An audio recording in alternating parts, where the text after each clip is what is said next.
Good evening, ladies and gentlemen, boys and girls, and Dota players around the world. I don't know if you can hear it, but I can. There is thunder and lightning outside, because as these two teams, Leetpro and Sinister5, go head-to-head, probably and arguably the two best teams in SA currently after the new Dota news that's been happening around our community. I am Jubba, and on the other side of the mic, we have got the man with the beard, Mr. Hellbird. Do tell me what you do think of this game. Hey Jubba, thanks for having me. I'm really looking forward to this one actually. I think by now you should have all heard the news that Leetpro has in fact changed up their roster. But with that said, this is still likely to be a really top team we're seeing here. And Sinister5, obviously, they're probably looking for the big push. I mean, WG no longer in the fray potentially, or at least on their current incarnation.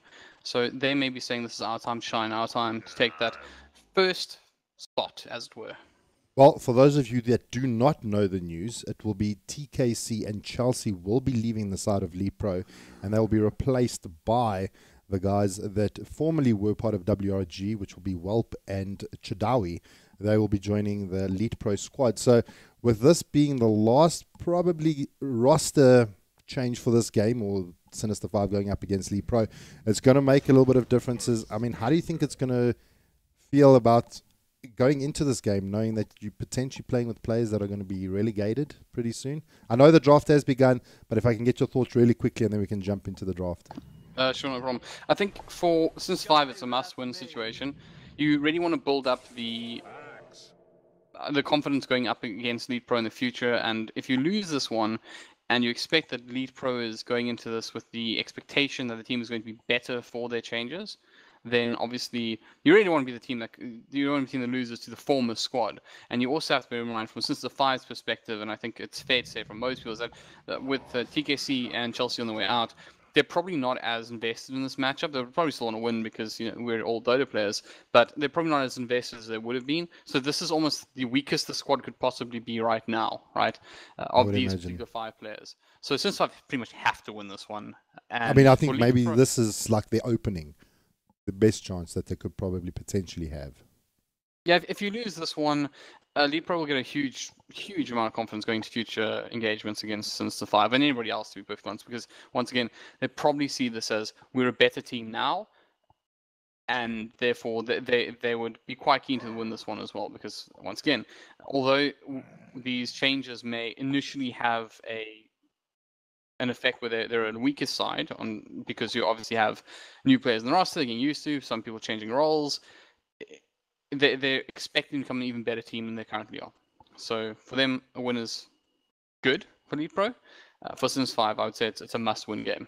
Absolutely. I mean, well, rather quickly, about 2 months ago, we did have the LAN down in Nelspruit, the Leet LAN, where Leetpro did take the win off Sinister5. So Leetpro looking pretty strong. This was the squad that did beat Sinister5 at the LAN event. We'll see if Sinister5 has got a little bit of a better answer for Leetpro this time around. But with that said and done, we'll probably talk a little bit more as the game does progress. But let's jump into the draft really quickly. There's been a couple of bans, a couple of pickups. So let's just have a look at the bans rather quickly. We've got Nightstalker IO, Lesh, the Husker, and the Lifester being banned out for Leetpro. And Sinister5, they've decided to get rid of the AA, the Gyro, the Tuskar, PL, and the Void. The pickups on the side of LP is going to be Skyroth Mage and the Axe. And Sin5 picked up the Earthshaker and the Shadow Demon. Okay, so I think I'm going to kind of avoid the picks here that are just normal meta picks. So, sorry, Leshak, we're not going to talk much about you. Sorry, Aya. But the thing that I do find interesting here in particular is the Huskar. Now, we know that this is something that I think Sin5 in general quite like. It's a hero that they have played quite a bit, especially in, I would say, like awkward games. Like this is something that we've seen a lot. In fact, once you can just reference this past weekend, and the likes of KGL, this is something we know Dota and Die in particular has quite a love for. So I'm not surprised if they're getting rid of that. Just get away with some of the cheese. And now, with the pickups so far, it's obviously not going to show a huge amount just yet. We kind of get an idea at 3 picks what they're going for, what they're looking at. But I am interested in the very early Shadow Demon pickup, because it does suggest that we may see something like a Luna or something coming out of Sinister5, but I guess time will tell. It will, and just, I mean, you did touch on the KGL. We did saw a crazy mid pickup on one of the games that Dota and Die played. he played a mid Enigma. I think you and Wilson Triple XL actually named it the Menigma. Yeah, Enigma. The Menigma. Yes. It was pretty interesting. It worked incredibly well. It was, I would describe it as a sucker punch pick. Was the last pickup of the game. Nothing that would really penetrate a BK beat up Enigma available to the opposing side. Yeah. So it was very hard for their opponents in that matchup to counter. And basically we saw it used in a way that I would describe as disruptor-esque. Normally when you see Enigmas, they're looking for the big black hole with multiple targets, etc. It was played in this sense, just trying to capture a important hero, so a big core, somebody who's a big threat, and just make sure that person was killed. And then we saw in a play where Enigma, who was played by Dirt and Die, actually used the first black hole to kill the mid of their opponents, and then the safe laner with the refreshed version. And there was the only ones caught in those black holes. So it turned out very well for Dota and Die. When I say Dota and Die, it wasn't the full Sinister5 squad. It was a quasi team that was actually down at the KGL. But still, Dota and Die coming out with weird and wonderful drafts that ended up paying off at the end. Back to this draft, though, what do you think Leetpro's trying to achieve here? They've got some decent tank. They've got Skyroth Mage. Now, I would have maybe imagined the Skyroth going mid, but now with the Viper pickup, that obviously is going to be the Depi hero. And sending Skyroth to maybe support. Could this be an aggro try? I mean, you could set up. I think with Witch Doctor and Skyroth Mage, there's a lot of damage output there between two supports. So I wouldn't be offended, put it that way, if Witch Doctor and Skyroth Mage did end up in an aggressive tri lane. I think I'd prefer to see, depending on what their Leetpro's one position is, that we see a defensive tri lane that really just nails the offlaner for Sinister5, which is likely going to be the Earthshaker at this point. So just give him a really, really hard time. Make sure he's under level, and you can just start rotating in and just applying a lot of pressure. And if you can basically free up your safe lane, so you don't have to worry about your one position, you can start rotating towards the mid and making his life a misery. And I think that's probably what they're going to do. And I think I would almost suggest that they do. Well, we're gonna see what they decide to do. Sinister5 really thinking about this choice. They still need to pick up their position 1 and 2.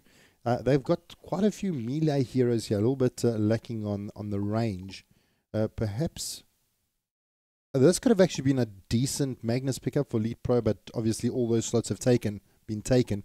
Looking for the side of Sinister5, what does relatively well against the Viper? Well, it's not the same Viper we used to know, right? So there are some heroes that can tussle with them a lot more effectively. You probably want to avoid your kind of safe melee heroes such as DK, because it is just the constant threat of a range character that does have a really hefty throw and does have a passive breaking spell that you don't want to have to deal with. But I would say that things like Queen of Pain, as a practical example, the harassment can be irritating, but at the very least we have that escape route. But looks like they're not going to worry about that just yet. They do go for the Luna. So I guess we kind of expected this. Yeah. So the Luna obviously pulls up really nice with the Shadow Demon. I know, Jubba, you were chatting to me recently, in fact, about the illusion spammable build. And the one things we agreed on is this is the kind of hero that goes quite nicely with Shadow Demon, where you have this opportunity to just really create, like, in fact, what was it? I was calling it over the weekend. You call it the wall. The glaive wall. If you can get to a point where you're hitting on structures, Luna becomes an additional threat, because for things like the sports, etc., I'm sure anybody who's played against a Luna at any time and lost has experienced what it's like when a Luna starts sitting on a rack. Supports really struggle to get involved in the fight because they're just getting decimated by these glaive shots. And if you have, instead of potentially a manted up Luna doing this, you actually have a manted up Luna doing this and Shadow Demon illusions, it's a really hard ask. It is, especially for your low HP supports. Skyroth, Witch Doctor, they're going to really have a tough time to get close enough to actually cause the amount of punishment that you need. Generally, you see Shadow Demons with... what I'm looking at is the Shadow Demon essentially just trying to turn Lina into an absolute beast. Generally, we see maybe like a Kunkka pickup or maybe a Marana pickup just to add that additional setup for those types of heroes. The only one that I could really see that could actually synergize well is maybe the ES with the block. That just happened. Sorry, yeah, I think this changes the line of thought quite considerably.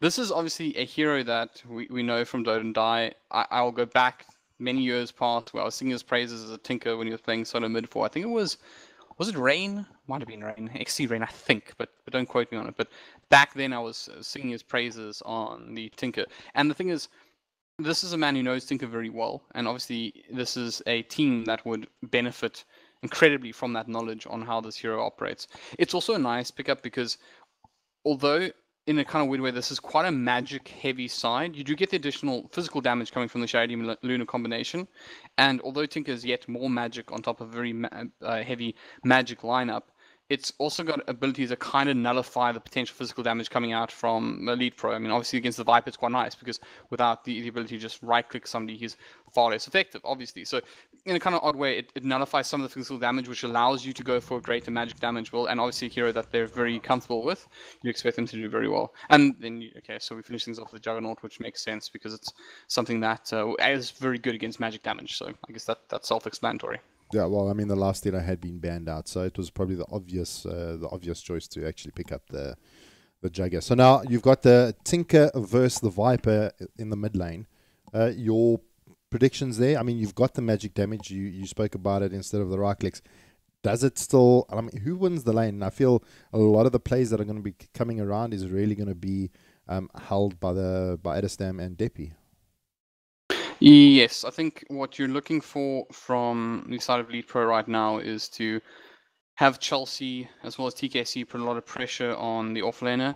Like I said, start moving around. And the thing about Tinker is that if you allow him in the space to get a couple of levels up and to get the stacks going in the jungle, he's going to start snowballing out of control. And he's just going to be like a very early, very irritating threat. And I think people often see Tinker as this almost like split pushy rat creature that is very challenging to get map control against, but he's also really devastating early on if he gets the likes of a quick soaring and travel, where he can just enter, almost think of it as like Nature's Prophet-esque, where he's going to arrive in lanes, he's going to make your life a lot harder in those early little scuffles. So I think putting a lot of pressure on him early will be very good, and also just trying to disrupt the safe lane as well, potentially, where you can maybe get into a position where the stacking is becoming an issue because you've got a lot of stress trying to keep your one position safe. So I think for Chelsea and TKC, it's probably the big ask for them is to create that pressure to get them across the line in this one. Well, we're going to see how it pans out. For those of you that are just joining us, this is going to be game one of Leetpro versus Sinister5. We have dubbed it the Clash of the Titans. Well, I have, where the two teams are now going to see who is the king of the hill prior to the change. So playing on the side of the Radiant, it is going to be Leetpro. Chelsea going to be playing the Skyroth Mage. ACG going to be playing the Red Hulk himself, the Axe, in the mid lane. Will be played out by Depi on the Viper. And the duo bot will be TKC on the Witch Doctor and RDK on the Juggernaut. Right, and on the other side of the river, taking a couple of blows currently, is Scarnet, who will be playing the Earthshaker towards mid lane, doing a good job warding up Stoder and Die and the Sand King. He'll obviously be keeping that lane safe for Addy1 on the Tinker. Finally, in the top lane, we'll have Aghanim and Trax playing the Luna and Shadow Demon, respectively. Oh, well, they get themselves a free ward. Adistam, just in case those were wondering. So I do have a good question. Is the Sand King, as soon as he starts leveling up his casting finale, is going to cause a little bit of problem for the melee cause, either the Jug or the Axe? We do see him loaded in the top lane, so obviously going to be going against ACG. Do you think it's going to be a real factor? Not really, to be honest. I somewhat expect that he will likely be given the opportunity to spend some time in the jungle, stack a couple of camps, and try to move towards a earlier Blink Dagger. And, I mean, especially when you have a Shadow Demon, right? I mean, right now, Trax is being rather aggressive, one might suggest. But it looks like he's not being punished for it all. It does have Throw and Die there as well. But this is quite an interesting behavior. From both supports. Yeah, it's not something you see every day, but just literally starting this off with a huge amount of damage. They might be looking for like an early Barrow Strike and some sort of damage, but I'll let you take away, Jubba. Well, we do have the harass coming out from Chelsea.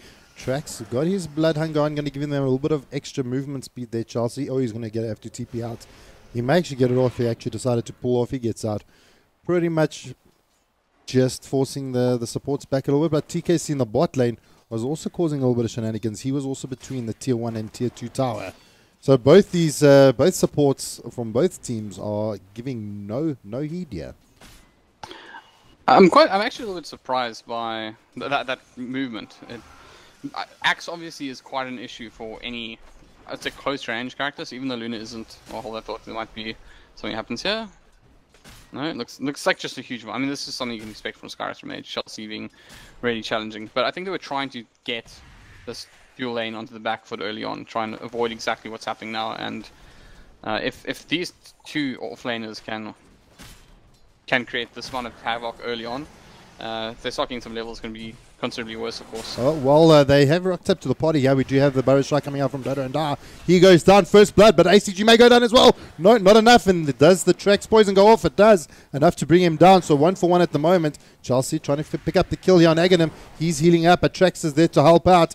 He has got a amount of poison on him. He's going to go down as well. So double kill coming in for Trex.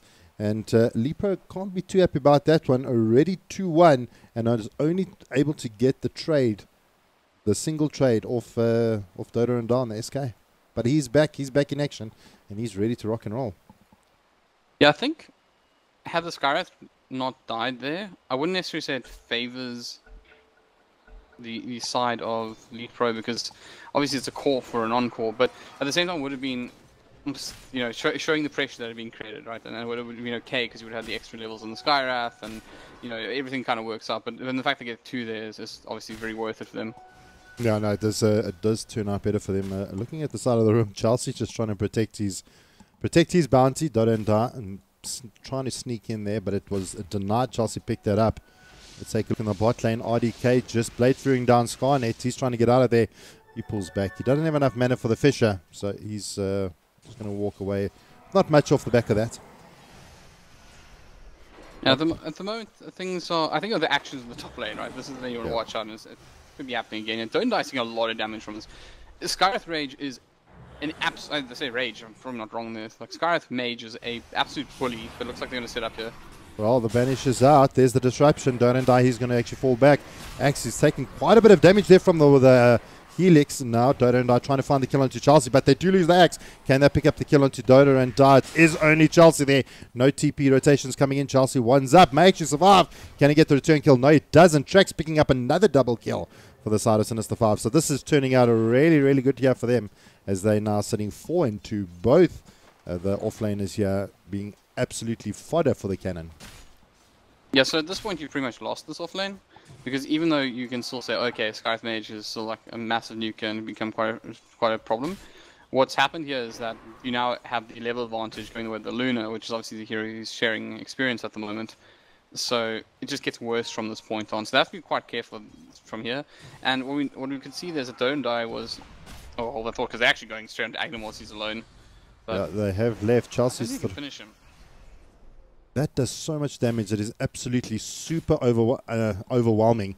And you'd expect to, when I see a Skyrath Mage picked up, I mean, to me, it's like they want to win the lane. That is the purpose of the Skyrath Mage. I mean, they want to win this lane, and it kind of backfired. Yeah, I mean, they put pressure on. It's just the unfortunate truth is that they were getting a lot of deaths. And you'll notice that the way that Don't Die played in that last fight, for example, he just attached himself to the Skyrath Mage and made it very difficult for him to get like any, what I'd say, auxiliary damage onto another target. He wasn't able to just drop some right clicks down on somebody. He was basically having to being pushed back by the Sand onto his tower. So it was a clever play, and then they get 2 kills from it, making this lane fantastic. I mean, the CS may be a little low than you'd want. I mean, if you look comparatively at the Juggernaut, he's well ahead, but it doesn't matter because you're getting kills instead. Yeah, no, 100%. Just a nice little small play there that I saw there. Trax actually pulling the aggro from the Radiant set of creeps and actually not being able to pull those creeps into the newt. So nice little play there. I don't know if you actually picked it up, but you kind of didn't deny that XP from the Luna as well. I didn't see it personally. I was actually just keeping an eye on the other lanes, because it is very quiet. You don't want to be caught with your pants down, somebody doing something special. And no, 100%. But there is a TP on top, so TKC can move in here. There were no wards up, and so they're not going to see it just yet, but there is one back here, so they will be aware now. Well, there's a 2-man call coming out. There's the casket trying to do some work. Is it going to be enough to bring down Trax? It is. That is a 4-killing spree down on the table. Dodo and Da, he's now the next man on the run here. He's going to try and get the newt aggro here. Can he actually get denied? Oh, beautiful stun coming out from the center, trying to stun out ACG. Dodo and I may actually survive through this. The battle hunger is there, but the poison from Trax is around, and they just triggered the tower in time to actually keep Dodo and I alive. So not walking out much, not walking away with much either. That's pretty funny, right? Because Don't Die, in his mind, I'm a dead man. I go for the creeps. I try and look for the deny. I hope for the best, right? So, okay, hold that thought because they're going back in. I'll take this one. ACG is caught out here with the disruption, and they're going to follow up a knife barrow strike coming from the back of Don't Die. Paralyzing Carl so hard. They might actually be able to pick up Don't Die very low. Should be finished off, and is. Can they get cross kill? Yes, they do. Call for a sport. They will still take that any day. And now the creeps, they're hunting down Trax. They're not happy they killed their big red monster. I mean, this aggressive dual lane coming out from Leetpro, they've now actually rotated TKC here. I suppose it did make a difference. They did manage to bring down Dodo and Da, but now all it's going to do is just going to keep the 3 players here for each team here in the top lane. Going to pretty much be a free farming lane for the Jugger. And when it gets to that point, who actually wins, the Luna or the Jugger? I think when it's to level 7 Jugger, he's going to be just fine. So I don't care well ahead at this point, and he's kind of renowned for his ability to farm. So even farming under pressure, something he's good at. So he's going to be perfectly happy down here. Just going to be careful of the rotations, obviously. Something I just want to go back in time. We go to when Don't Die almost died and managed to make it to the fountain. Or the shrine, excuse me. He was actually just looking to suicide, right? But what you notice from Leetpro is that being good players, they didn't want to actually just apply damage and leave it to RNG. And, oh, sorry, bottom lane, you have Scan in a lot of trouble. He got hit by the Omni Slash. He's trying to Blade Storm down, but the TP rotations are coming. Trax it as well as disruption. A little bit of a miscue there as the fish comes out alongside it, but he's going to be blocked up, drops the healing ward, but should be enough to bring down all the same. One more hit from Aghanim required, but they actually managed to do it onto the healing ward, try to prevent any kind of bad luck here as RDK jukes around. He's going to get caught out though all the same. Lucent Beam will finish the job. Aghanim very pleased with his pickings there. An important pick as well.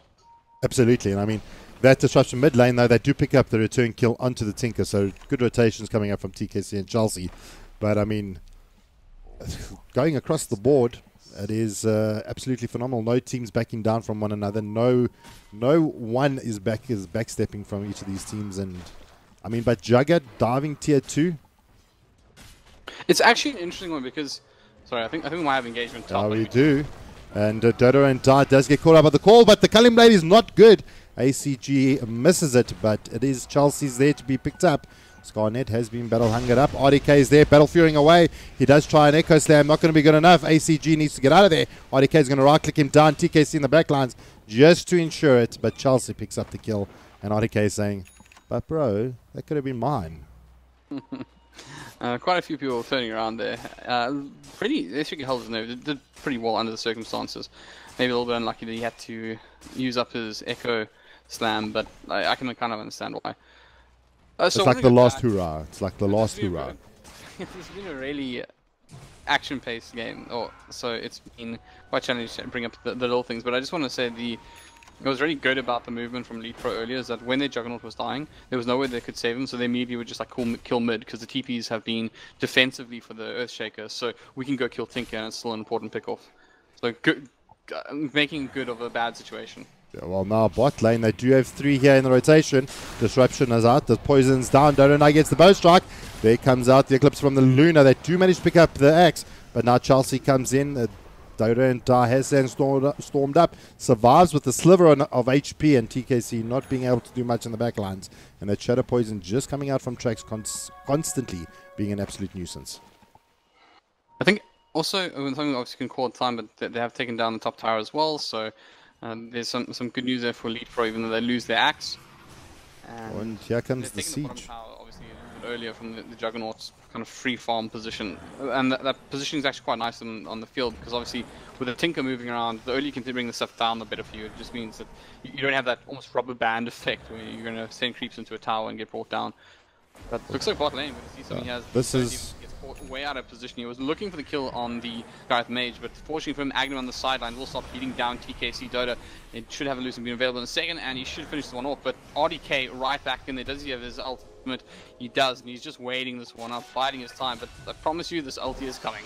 And they will throw out the paralyzing cast to get Don't Die to help out. But he can't do much with the Blade Storming RDK. He's been called up by the axe on the sidelines. Well, Aghanim is going to finally start moving. Did he actually commit the ultimate there? No, he ran out of mana. No, I he really did expect not. him just to commit it, but in the end just didn't have the stats available to that tiny extra bit of mana pool. Unfortunately, we don't die though. He does have it for him. Going to Sandstorm and try and move the other way, but we'll be caught up on the high ground, and there is no way out of this one. RDK saves his ult, he misses the Luna potentially, but he'll be pretty happy with something and still having his ulti available for the next fight potentially. And there comes the Marching Machines, going to try and defend out the tier 1 tower. The Rockets come out, just trying to do what they can. It was actually quite a delayed team fight there. I don't know if you saw the fight happening bot, where Trax was actually just soloing out Chelsea. That poison coming out from that Shadow Demon did so much work in bringing down the Skyra. So, I mean, this boy, I think this is actually one of his like comfort heroes. If I do recall, a couple of years ago, I mean, he used to actually play this. I think he played this at one of the lands that we actually had an opportunity to cast at. So he's pretty au fait with that hero. Oh, but backlines, there comes RDK trying to spin down Trax. Dodo and Die on the sidelines trying to see if he can find the catch. Disruption is out. Dodo and Die Sandstorms up. And maybe good enough to bring down the Shadow Demon. It is. Chelsea, Depi, TKC, RDK. They're trying to find a play here. Dodo and Die stuns out the Jugger. Jugger goes down. RDK is down for the down for the count. Aghanim running in there with the ulti flashing away. They can't find more. Dodo and Die needs to close that gap to get that stun off. There comes the stun from the ES. It's going to be good enough. Dodo and Die, one more right click coming out from Aghanim will be good enough. And they make it a 3-for-0 trade coming in here for Sinister5. Looking pretty good.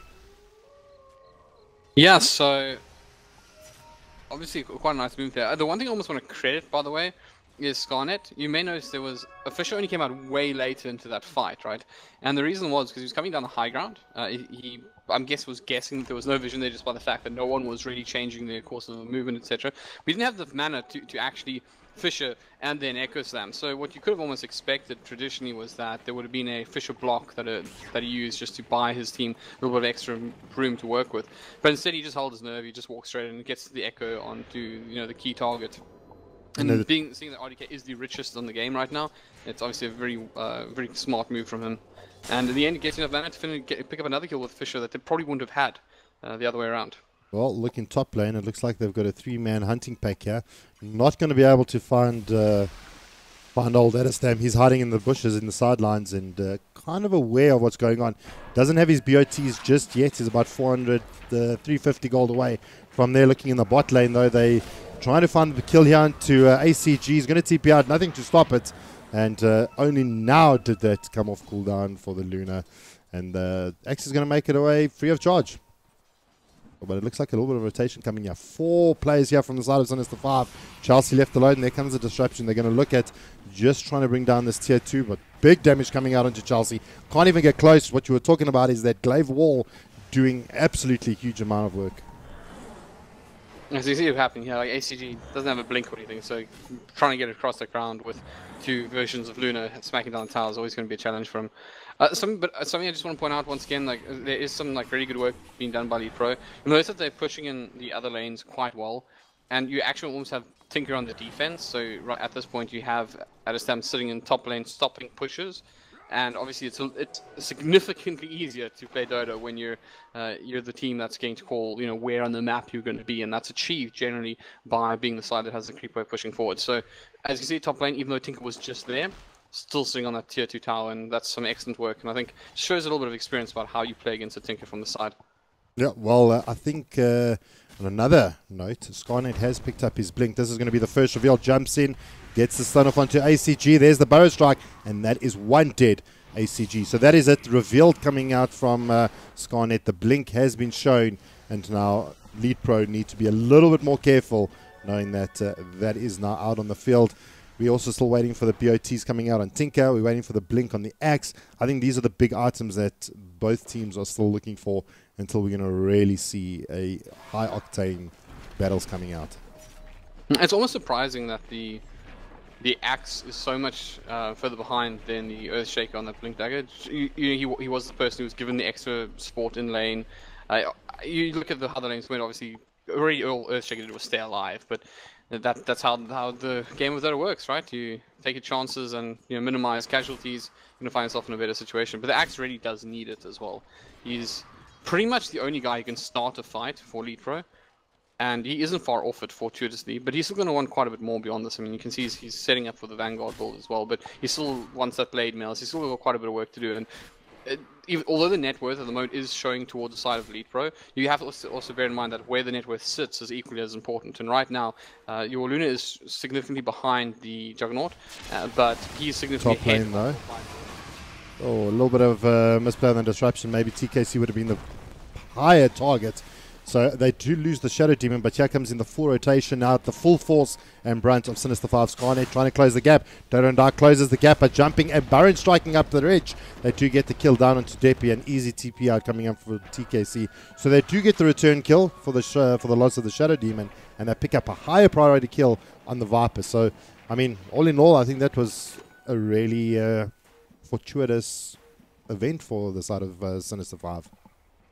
Good move. It was a little bit expensive in the sense that they had to use Epicenter, but it's, you know, in the sense that there was only one hero, right? But obviously for that particular hero, it's definitely worth it. And it gets thrown direct close to that Blink Dagger. And it supports what I was about to say, which is the split of your net worth. So even though the side of Leetpro is still technically ahead, the split's actually a little bit better for the side of Sinister5, where they have, you know, both the Luna and the Tinker pretty high up there, and they're well ahead of their opponent's Viper, so they're in a good position as far as cores and farm go. They can isolate the Juggernaut in this sort of situation, not worry too much about the Viper, who's still trying. There comes a call. There comes another Culling Axe. Skynet goes down. ACG and a little bit of pressure here. Aghanim to giving X the full brunt of his ulti. TKC trying to get out there. Voodoo Restoration trying to do its work. Strike comes out. I don't see TKC is going to be able to survive through this for the time being at least. And Trax throwing out the poison, at least trying to reveal what he can. They do have wards on the high ground, so they know exactly what's happening here. And this may just turn into a little bit of a stalemate. They have lost Skynet on the ES, and they have lost ACG on the Axe. This may just be the call to just fall a little bit back, while all that happening, RDK pushes harder and harder in the safe lane. Yeah, he's actually doing a really good job, once again, just repeating the same stuff, but moving the pressure around the map so that you're not always playing on the back foot. Even when your opponents are getting some value out of picking up kills, etc., you aren't getting the value of being able to take any objectives because you're going back to play a little bit of defense. Well, TKC spots out Skynet, immediately sees it, and Voodoo Restoration comes out. There is a ping to actually de-ward on this high mountain here. Unfortunately, they'll probably find nothing over there. What? Do you see a little bit of a smoke coming out? Can they actually find something? Chelsea has spotted out the poison. Trax may smell something is up. Very low HP, but there it is. The blink is in, and not even the call is, or the culling blade is going to be needed. So he's going to be able to walk away with an easy kill there onto the Shadow Demon. Mr. Beard of Esports, talk to me about the warding situation, because I'm looking at the wards here for the Dire, and it's pretty much they want to know what Leetpro is doing in their jungle.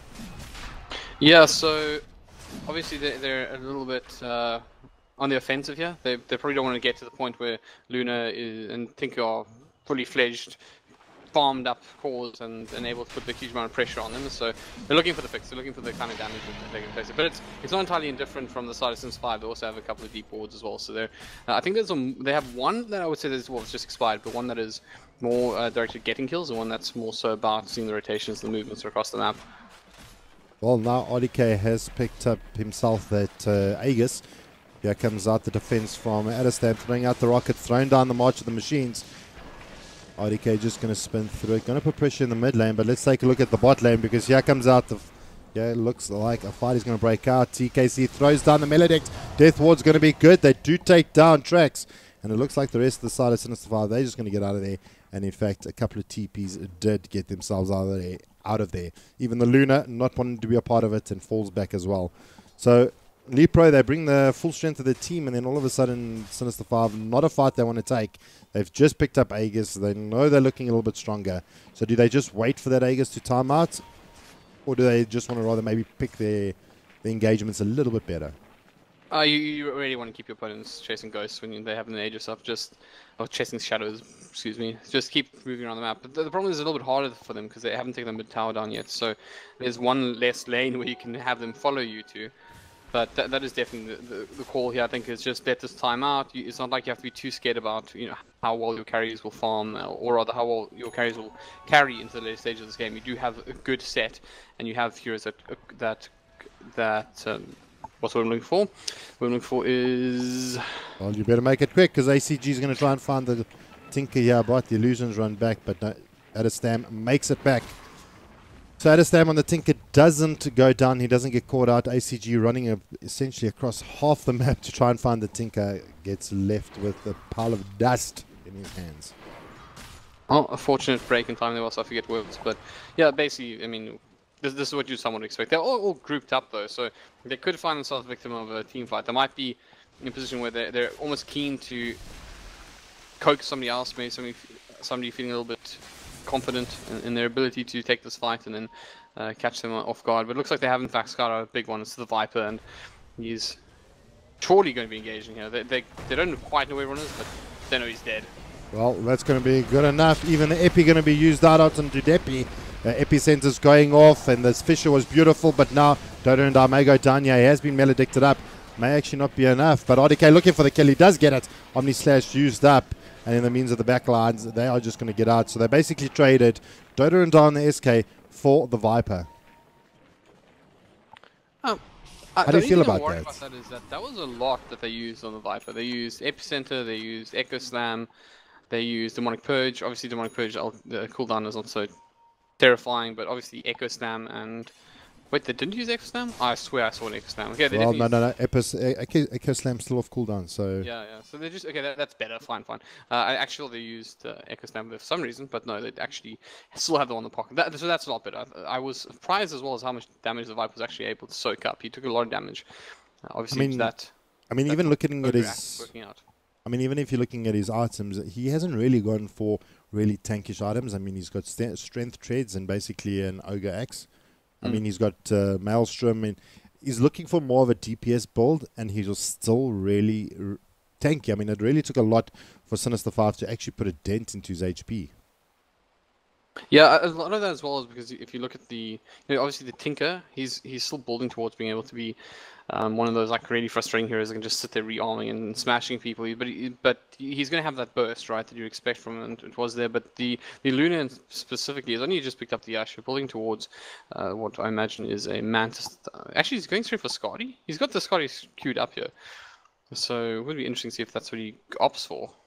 But anyways, I mean, normally we'd probably see. Correct me if I'm wrong. I mean, this is your area of expertise. I mean, would we expect maybe a Hurricane Pike, Dragon Lance? I've even seen a couple of Lunas pick up a Mom. How do you feel about the Scotty pickup? It's quite interesting, actually. I figured that he would likely be looking for the likes of that Mantis style coming out sooner than later. But the thing to consider here, though, is that Luna is basically trying to play as almost like a stats hero here. So Scotty makes a lot of sense because that'll pull up really well with the Shadow Demon, where you just become more and more of a threat. With the high stat pool, you almost turn the Shadow Demon into its carry of its own. So I'm guessing that's what they're thinking here, and they're just going to build up like heavy stats onto Luna. But point remains, going back in time, is that the Luna is still in the phase of becoming, getting the BKBs up, being a little bit more defensive and having the ability to fight, opposed to the ability to deal damage. And obviously, once that starts heading the other way, it's going to be more and more of a threat, and the Viper isn't going to last that long. But TKC has found something tasty. Oh, and ACG wants in on it. There comes the Maledict, and Chelsea wants a piece of that action too. The Bloodhunger is going to be good. Skynet drops the totem. Going to be enough to slow him down, but Tracks in the sidelines, throwing down the poison. Adestam jumping into the jungle, just doing his job. They do lose ACG. Can they find more is the question. Adestam blinking forward, being super aggressive. TKC goes down with rockets afar. Blinking forward, being aggressive. Can Adestam get out of there? It's going to be good enough. RDK just spinning nothing. They lose Depi on the sidelines as they kept RDK busy with the Tinker. And once again, Sinister5 walk away with a decent team fight. But Network still favoring the side of Leetpro. Yeah, that's mostly RDK though. He's doing RDK things, right? That's kind of what you expect from RDK. For the last many years, he has been the guy who farms and finds farm. But once again, it seems like the actual play in this game is like slightly favoring the side of Leetpro. Excuse me, of Sinister5. But also the big issue again is that the exchanges that you're getting, like you lose your axe, but then, or rather you pick up, I believe it was the the sanking, but then you lose your axe in exchange, which is obviously not a trade you want to make, especially when your axe is the guy you're relying on to initiate these fights. And as soon as he falls down, you're kind of you're waiting for a mistake from your opponents in order to being able to force mistakes from your opponents, which is the bigger issue there. I mean, as soon as he starts falling behind, I feel that his item progression slows down a bit, and the tankiness that you'd expect an axe to actually have, maybe pipe, crimson guard, and things of the like, start becoming a little bit more difficult to get your hands on, and eventually starts falling off if he falls too far behind. Correct me if I'm wrong. To a degree, right? I would agree with that, but not in the sense necessarily that he becomes a weak character in a one-on-one situation. You really want the pipes and the like to buff up your teammates. But the nice thing about Axe is that with Blade Mail, he can blink onto Luna and just kill it, right? He has got the Blade Mail. He is always a threat. But you definitely want to start seeing some of the utility items starting to come out. He's going 4-staff, so although it's not the pipe that we're talking about, it's still a case where he's going to add some additional value to your team. And those are kind of items you want to see start coming out of there. What I just find is a bit of a pseudo-utility hero. Well, we're going to see if ACG can make that happen. But here comes those Luna stat building destroying machines, as Trax is now going to start sending in those illusions and are really going to start putting a little bit of chip damage on the tier 3. So first blood goes to the side of Sinister5 as the tier 3 tower here in the bot lane loses around about 100 HP. It's not a lot, but it's a thing in your head thing. I think you make a fair point, because it's also fairly early on in the game as far as, I mean, 25 minutes, you're already seeing that the siege war is starting to happen. The bigger thing that I think would weigh down Leetpro is that they were quite significantly ahead in towers early on. So it may just feel like the winds of change are happening here. You're suddenly under pressure, etc. And you can see the way that the wards are set up here. The wards have been set up here to be aggressive and, well, okay. TKC. Once we talk about wards, we talk about what once was a witch doctor, is they just absolutely delete him from the game. But this setup here is clearly a case where they're looking to start becoming offensive here and start putting pressure on these tier 3s. So I think we'll see a lot more of that. And until Roshan's up, which is still a little while, I think this has got to be like a concern for Leetpro, where they can just potentially put a lot of pressure onto this bottom lane. I mean, even the situation that's happening here for the side of Sinister5, if Leetpro do get a... Oh, I completely missed that one top. Disruption comes out onto the axe. ACG needs to get himself out of there. Trax throwing down the poison. TP comes out in the back lines, but Adestam picks up the laser kill and destroys down ACG. They did lose the Luna, though.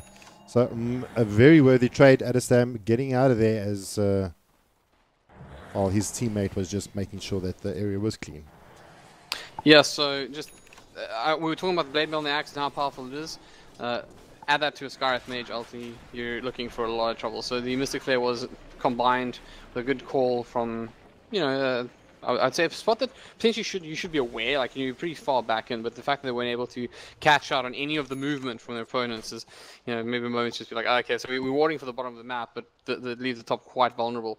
So, and that's exactly that. That's one of the powers of Axe, and this is a worthy trade. Sure, you lose your Axe, but Luna is certainly a high priority target, so they'll be happy about that. And all the while, RDK is still farming away, and he is starting to get to that kind of critical mass at this point. When you start seeing a hero starting to reach like 10k advantage in net worth, even though once before we were chatting a little bit about, you know, the differences in where the net worth is given, at some point it just becomes a massive problem, and RDK is starting to reach that point where he's got the blink dagger up, he's got a shadow blade, so he's incredibly mobile, and he can just start smashing people across the map, whoever he likes, and well, we might see some of that happening right now.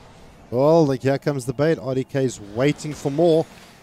He finds Adestam. Is he going to be able to jump him? He does. There's the Omni Slash. Destroys down Adestam. He's looking for more. The blink forward, but the disruption from Trax is good.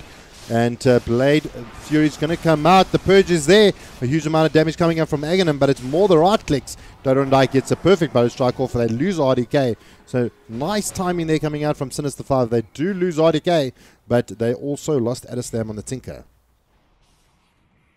So that's actually pretty impressive, the amount of damage that Shadow Demon did. You sort of know that Shadow Demon has that effect on agi heroes in particular, where you create these illusions and you purge them up and they start fighting each other, but I was quite impressed, actually. There was a lot of damage done, and I do just want to almost tip my hat to Dodondike, because when you say a perfect Burrow Strike, it legitimately was. I didn't see the spin animation end, and he was just, this is when it's supposed to end, and I'm going through. Yeah, it's you know, you play enough Dota that you don't even need to count the seconds in a minute. You just know, like, now, and it happens. So so a good experience coming up from Dota and I picking up that stun. I don't think it would have made too much of a difference anyway, except for the fact that him just missing the barrow strike. Yeah, he was dead. There was no way out of it. Well, Don't die though. We'll pick up another stun here on the bottom lane. I guess that will be the end of it. Was that a defensive? I think it was just like, how's it, Deppy? We here. Don't panic. Oh, the call comes in. Dota does manage to miss it, but the blade mail comes out. Beautiful Echo Slam coming out, catching out 3. And now Scarnet trying to get himself out of there. They do lose TKC. They're trying to find more. Chelsea needs to get out of there. Also super low HP. Bow strike comes in from Dota, picks up the kill onto Deppy. And now the siege begins. And this is one of the things that I wanted to chat to you about before his fights broke out, is the siege potential as well as the high ground defense coming out from the side of Sinister5. It just makes it almost impossible to actually fight into a Tinker. Yeah, and even right now, just the fact that you have this awkward situation where the illusions of Aghanim are now currently protected by this March of the Machines just makes life really challenging to deal with. And when you lose your Axe, you lose your Viper, you lose your Witch Doctor before this high ground siege even begins, you're gonna have some problems. I don't think they're racks, but maybe if they're really, maybe they're an RDK. Goes to the back line, just starts smashing tracks. Save his friend Dota and die, but he will have to sacrifice. No, I think Dota and Die saved himself. I think that's. Excuse me. Tracks save Dota and Die. That way around. Yes, yeah. Thank you. It was more like, okay, well, I'm gonna go down, my boyo. Just tank this for me. I'll be right back. And Dota and Die sandstorms out, surviving the Omni Slash. Pity the Luna wasn't a little bit closer. They could have maybe picked up a little bit more on the back of that. Yeah, but nice work there by RDK, actually. Very aggressive, but he pretty picked the time right. I thought they might stick around a little longer because they still had some time for the Viper, but they did have the Echo Slam down, so maybe they opted for the side of safety, since guess what? Roshan is up, and it looks like it may just go the way of Leetpro, courtesy of an RDK pickoff, potentially. Well, I see RDK is building towards that Nullifier. Who do you think his primary target's going to be? The Tinker, the Luna? I mean, they do have Manta on the Luna, so that's a big thing. I do hear Poison coming out. ACG missing the pickup on the Tinker, but in the backlines, they do have ulti coming in from the Luna. They may bring down Deppy. They do. That Slam comes in, throwing down the rockets at Aghanim, picking up the BKB. Big Echo Slam coming out. Sandstorm as well. ACG with the Blade Mail out. It's not going to do enough. Jim is on the deck. Dota and Die trying to get out of there, but the Marcher machines are doing so much work. RDK just tanking so much damage from those machines and goes down as well. Dota and Die surviving how, I don't know, but a full 5-man team wipe, and Leetpro are down for the count. That is just an absolute beauty of an Echo Slam. It was hit nothing but net. It really just absolutely crushed any chances of a one-team fight there. And yeah, that is most certainly racks. I mean, there isn't a buyback on RDK. He's 64 gold short. He probably thought he'd chance it going for the Aegis at that point, but the fact he can't buy back means there's nothing he can do but wait out the very long 50 seconds. And they've taken down the bottom lane of Rax. They're even trying to take down this mid-tier 3 as well. And the siege begins. They do have the March of the Machines coming down. Call missed. Dota and Die once more. He builds up under the Mystic Flare, but we do lose Chelsea. Dota and Die going to be able to walk it off. And there comes the glaive wall you spoke about. Just doing so much work. And there we go. The GG comes out from Leetpro as Sinister5 take game 1. Now, I don't know if I was expecting this outcome. I think you need to have this outcome with Sin5 though. As we spoke about during the drafting stages, Leetpro is the side that are going to be making some changes in the future, and if they're going to beat you pre-change, because obviously, and this is no disrespect to TKC and Chelsea, but or Lucca as I know, but if you're going to be changing your roster, you're doing it for a reason that you don't think is going to improve the roster, right? So even though it may not be a reflection of the individuals that are leaving or their skill caliber, because I think both those two players are actually fantastic, but they think they're going to be additional changes. These are the changes that are going to warrant improvement on the side, that are designed probably do something that's more meta than just actually who's better or worse. But because of that, they're going to be you're going to have slightly demoralized players on your team, even if they wouldn't admit it. And you're going to have a team that's looking to a future that isn't standing right here in front of them right now.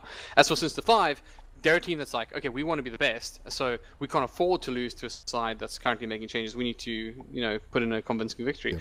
Well, I think that's exactly what this was. Well, that's it, taking advantage of the situation Leetpro's in, but they're looking to make changes, so it's looking good. But Sinister5, they take it 0-1. We will be back shortly for game number 2. So for those of you that are in-game in the client, do join us pretty soon. For those of you who are on the stream, chill around, take some time off. I'll play you some music, and then we'll see you guys shortly. For the moment, from myself, Jubba and Hellbird, we will see you shortly. Ciao.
Good evening, ladies and gentlemen, boys and girls, and Dota players around the world.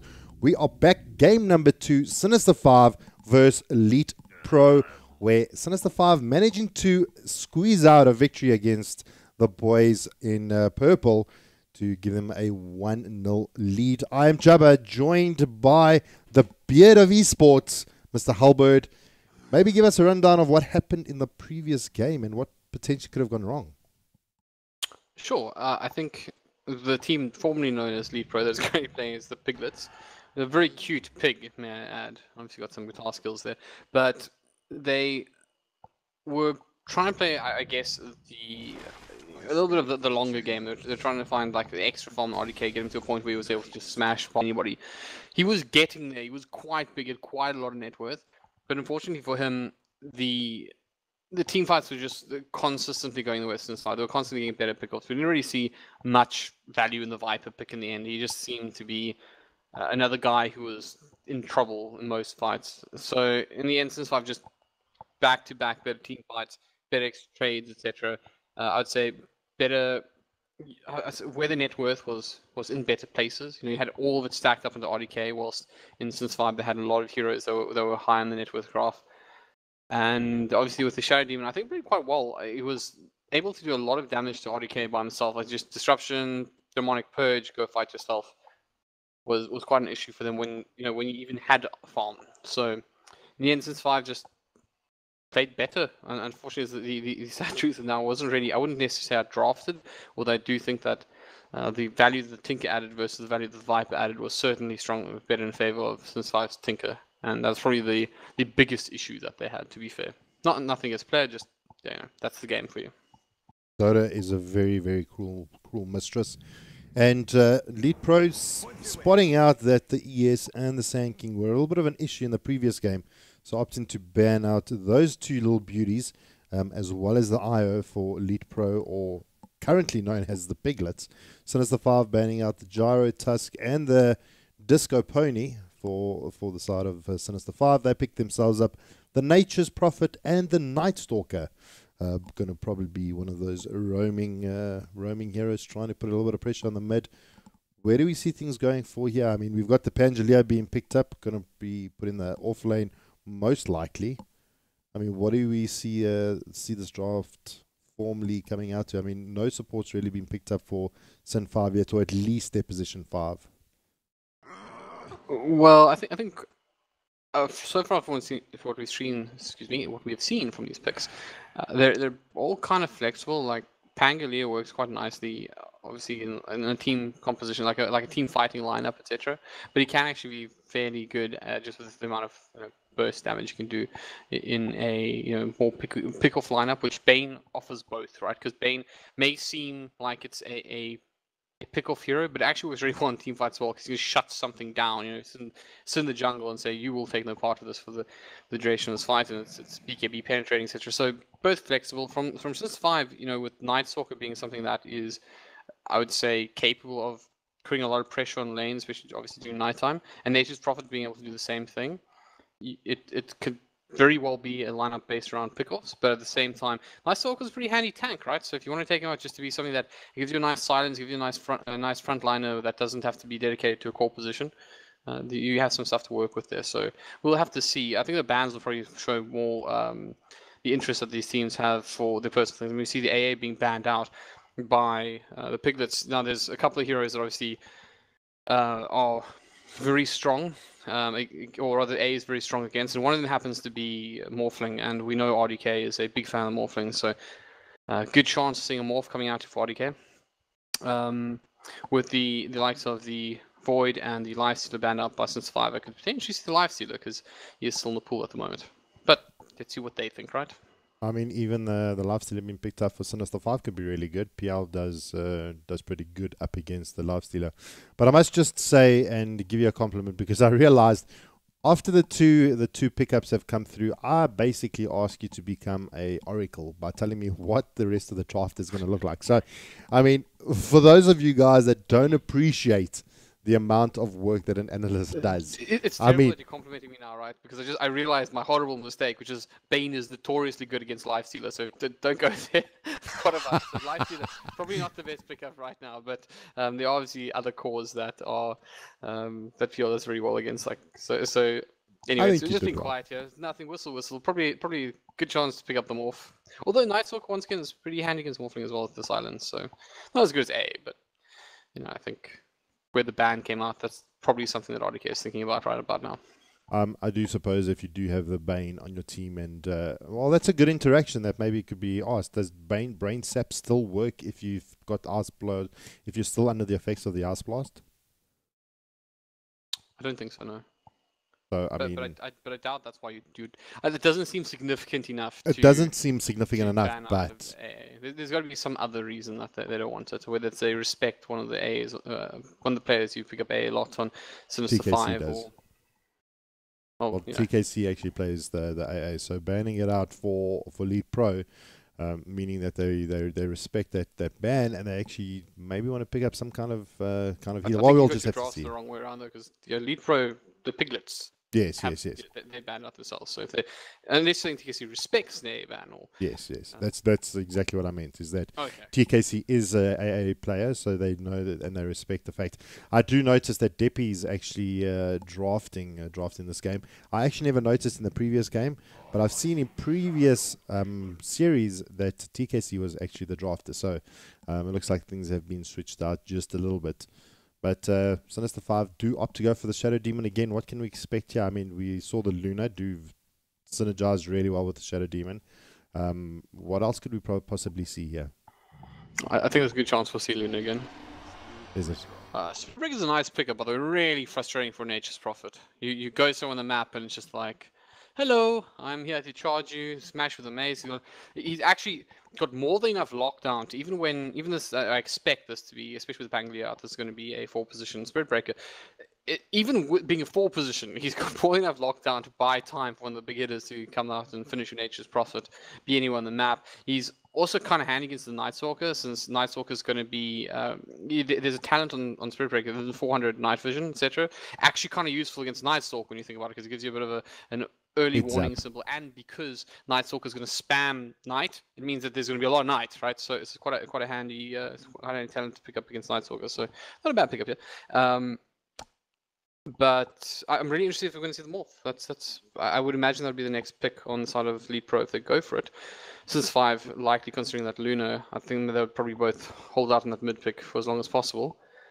So do they do it, or do they look for something else? Well, there we go. It worked. It worked game 1. It's more than likely going to work game 2.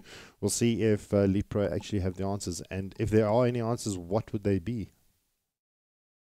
I mean, the ironic thing about Luna is that even in this situation, we saw it was built as well in the previous one.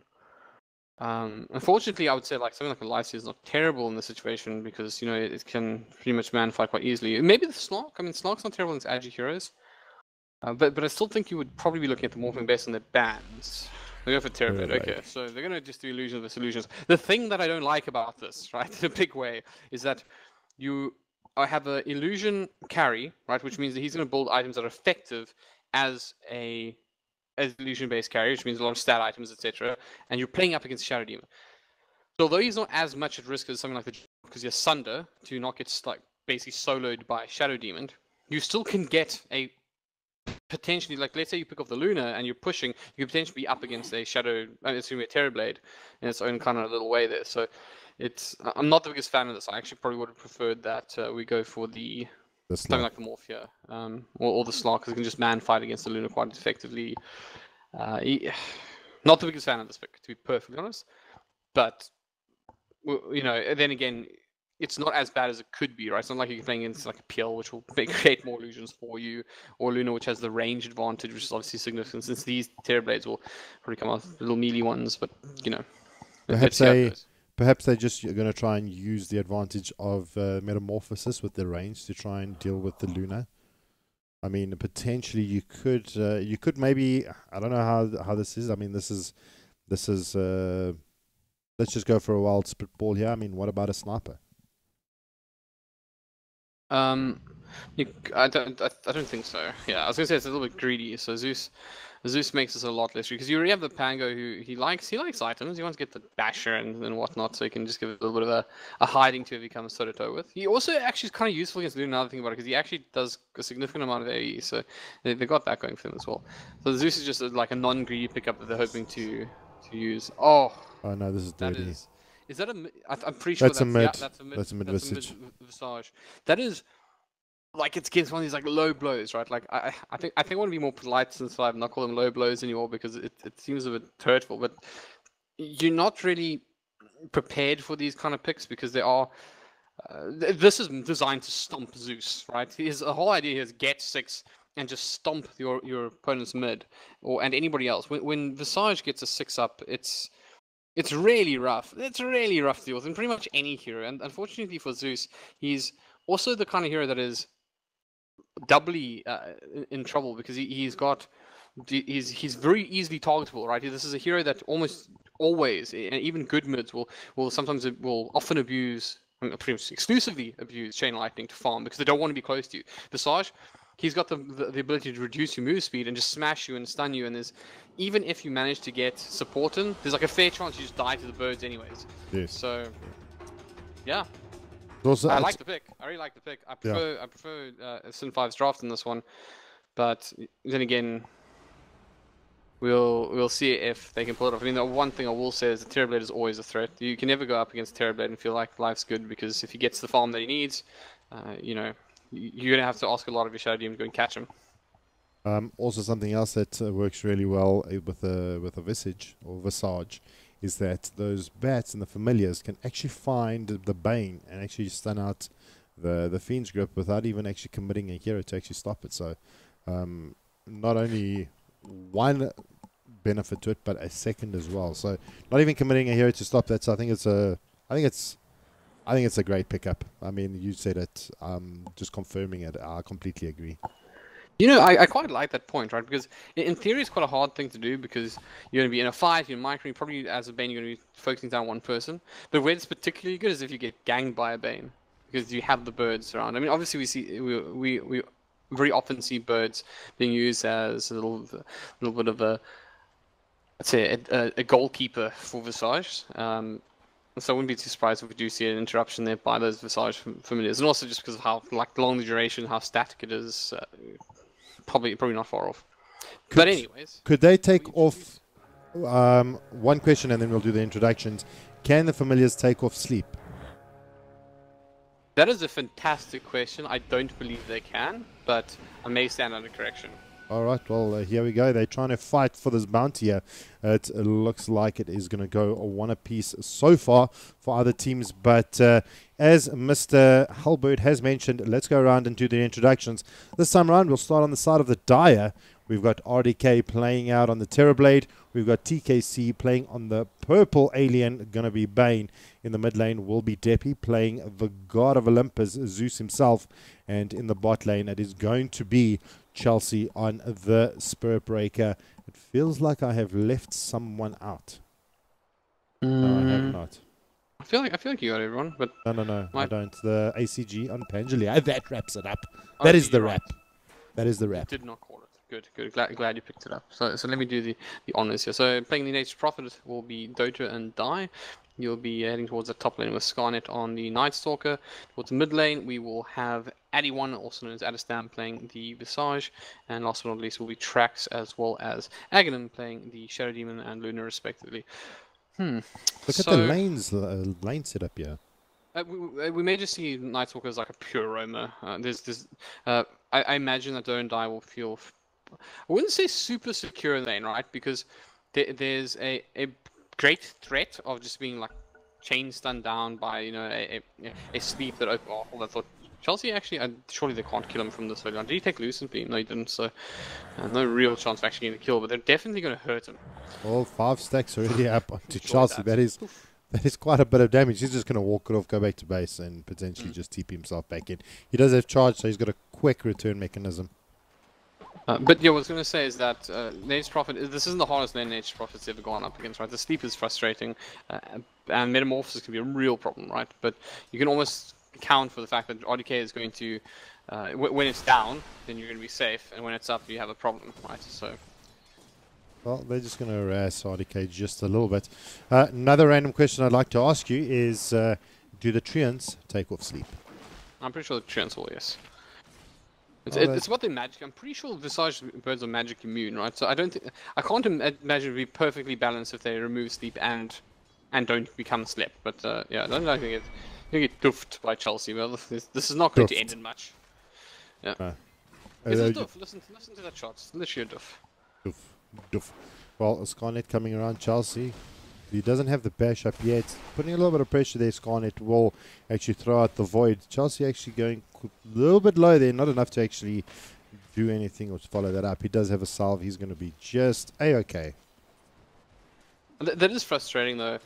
Personally, I find when you play Spirit Breaker that when you have charge, you just feel fairly useless. You really need that second level into Greater Bash because you're never going to do enough with just the initial level of charge. It brings you to the player and then kind of give him a smile and that's the end of it. So you're going to need something a little bit more. So he's got to find that second level. But finding that second level is obviously a pain because firstly your cores are going to want the experience. So you're going to be pretty much hold that thought. RDK is actually doing a lot of damage here and TKC not in a great spot. Well, this could be an awkward kill as he does get slowed up, does get the brain slap off, but they can just keep charging. This Nightstalker are quite tanky. Looks like they turn their attention to RDK, but the charge also coming in from Chelsea. Once again, there's the stun, but can't offer much more beyond that. The sleep is actually there, not going to be able to follow up on it, but they will wake up Dodo and Die. He's going to start backing off. Scarnet will be slowed up by RDK, but it caught Dodo and Die on the sidelines, which is far more important. They're trying to run him down. Can they do so? The charge is there. I think this is going to be your first blood. Nope, because it happens elsewhere. The Fairy Fire comes out. Dodo and Die is actually going to survive this one. Bane was killed off on the sidelines by Scarnet, and Don't Die survives. Happy days if you're a Sin5 fan. Well, it seemed like there was just a a case of blinkers happening. You just you see Dodo and Die, the Nature's Prophet, and before you know it, the Bane just gets caught out and says, "Okay, gosh, I overextended, boys," and TKC goes down. The charge is there again. Scarnet and a little bit of pressure here, bounces back. There's the doof, and just a couple of right clicks. This is gonna be a kill here for RDK, doing a significant amount of damage there on the Terrorblade. Metamorphosis hurts, man. It's a painful spell. I'm kind of interested to see how he uses it. If he's going to exclusively use it to get on the offensive, I would imagine that'd be the case since he's got the two sports, so it should make farming easy enough. But where is Prophet? I feel like Prophet's been gone for a really long time. He's chilling in base. Well, TP is in, trying to defend out the Skynet. Trying to find the help of the tower, slows down RDK. Dodo and Die is around, trying to right-click down RDK. Does he go for it? He decides against it. Hiding behind his treants. Attention now turned to Chelsea. So something rather interesting this time around. Leetpro have actually put 3 heroes in their safe lane. Exactly the same thing that Sinister5 did in the previous game. And this time around, Sinister5 running dual lanes. I guess it kind of favors them so far as Leetpro, since they did get the kill on the support and their core was alive, so it's kind of okay. And as long as they can keep the pressure on, but the whole idea from this is actually to push off the off lane so that you can start applying pressure to mid.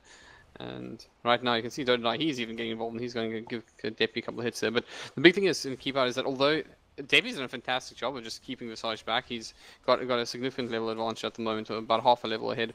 Once he gets 6, that's when he's going to be, you're going to expect some fireworks in this lane. But you got to create Deppy for getting as far ahead as he has. I mean, he's got so many denies in this lane, which is a lot easier said than done as a Zeus. 37 versus 19-1. He's done very, very well. I play Zeus, and I know how hard it is to deny with it. I mean, he throws feathers at creeps, so to get those amount of denies, it's an achievement. It's an ugly wind up. It's awkward. Basically, you can achieve it by applying pressure, right? And this is what's kind of happening. As you can see, Addison is like, please stop hitting with lightning ball. He's got 51 charges, and he's just not keen on this. But he's got to be very careful. The charge is actually coming in. Jubba, take it away. Oh, the charge is there. Addison under the tower. Deppy runs in. There comes down the hell from above, and it's going to be enough to bring down Deppy with the chain lightning. But the TP was coming in, decided against it, and decides to get out of there. Looking out in the top lane, though, RDK under a little bit of pressure, chasing down Okay, no, they actually pulled off, but the charge is back onto Scarnet. They may be able to pick up a kill here. Charge comes through, disrupts Dodo and Dart, decides to actually pull back. There comes out the Mango, going to be able to turn around. Chelsea may actually go down here. The Sprout connecting on the wrong one, but it's going to be good enough for Dodo and Dart to pick up the kill into Chelsea. So the charge not going to be good enough to bring down Scarnet, but the return kill is good enough. And what do we call that? The anti-gank. Anti-gank. Well, Scarnet, I felt, got a little... I would say not lucky, but he took like quite a few tower shots, right? But he's a Night Stalker, so he's just like, I have armor. Oh, yeah. Those familiars are up and ready to rock.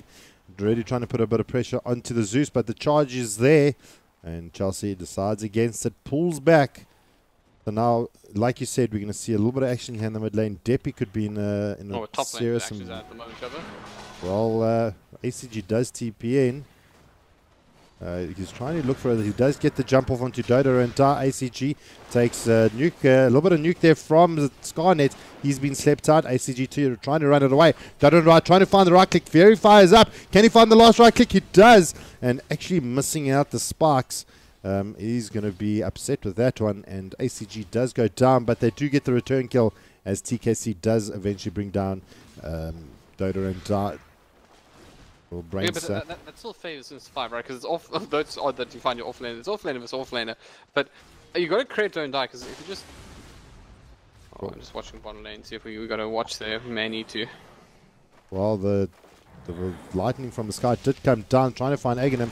Still going to be able to solve up, but Scarnet TP's in. They cancel out the TP. Deppy's in a huge amount of trouble, surrounded by 4 of the Sinister5 players, and they say no, Deppy, no. So, okay, mid, maybe? No. Okay, everyone talk this. Please just stare kind of at the top 1,000 people in the stream can see what I'm drawing. So, what happened here is you notice that there's actually a little line that's through here. That was like burrowed out by the Terrorblade earlier, so you could get in and out of this area. So when Dorandai gets into that fight, he puts the Sprout here.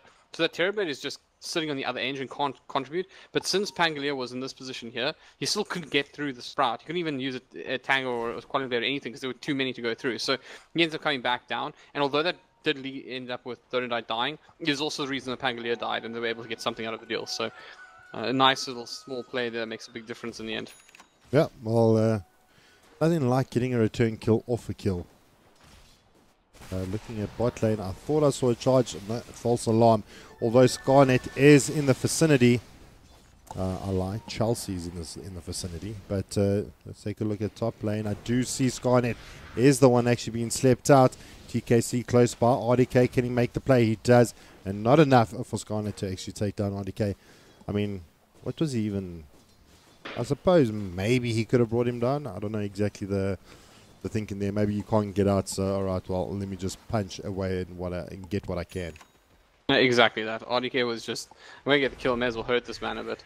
So the idea here is basically to Sunder. So he didn't even have to, he did skill Sunder, so the idea here would be to not let him Sunder somebody and kill him. But fortunately, Night Stalker is, well, the hero is better at it, and he isn't too far away from 6. The problem is he doesn't have Crippling Fear, so he won't be able to level 1 and get, and there's a full 3 minutes, so nothing of substance to be done here.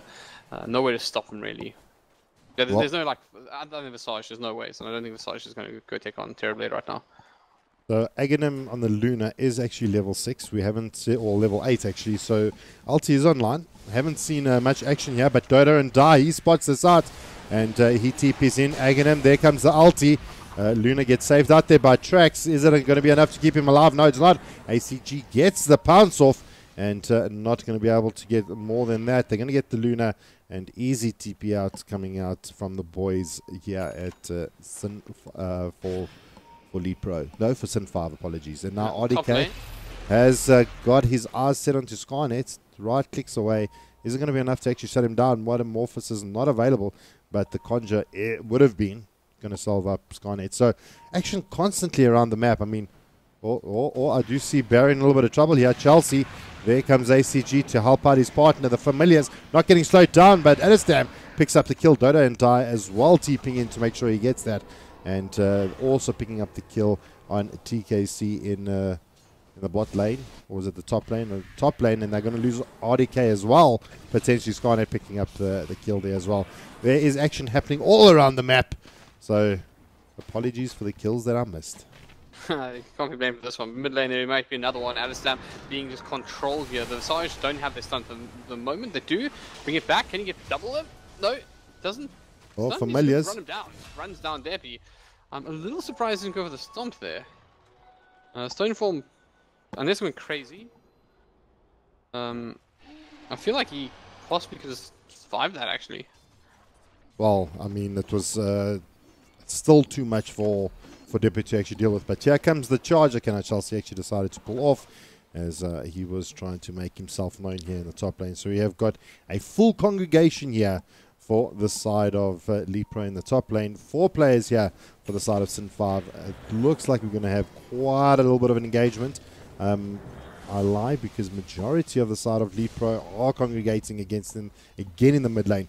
Now, in the previous game, we had the big hitters like Sand King, Earthshaker, but hold that thought because we may actually find something happening top. They did smoke up. Skynet finds out RDK.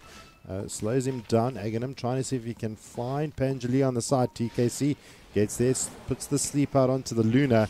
Disruption out onto RDK. There comes out the Thundering Balls, and he's going to try and disrupt the side of poor old side of Sinister5. They do pick up the kill on to Dota and Die. Chelsea rocks up, only getting the jump onto the Newt, and unfortunately that's all they're going to get out of it will be Dota and Die. They get nothing for their efforts, even off the back of a smoke.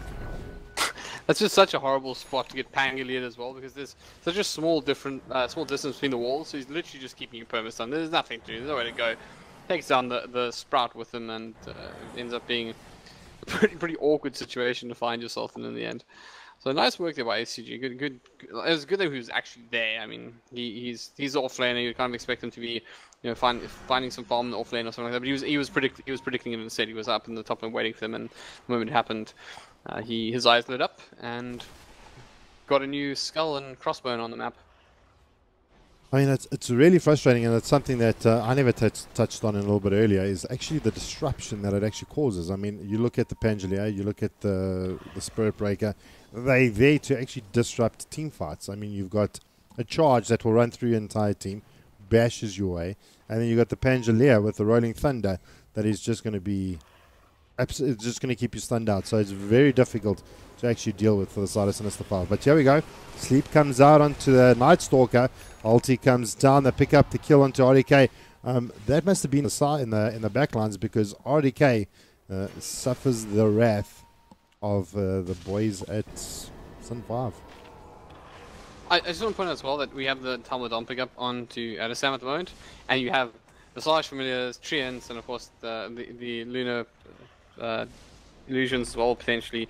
This is horrible to deal with. This is just one of those things from your nightmares when you see in pubbies coming at you, just like, this is just going to be so difficult. And they pick up the Terrorblade, sure, but look with what ease they're able to pick off these towers. I say this, and the charge is coming in, so he's going to hit everyone, isn't he?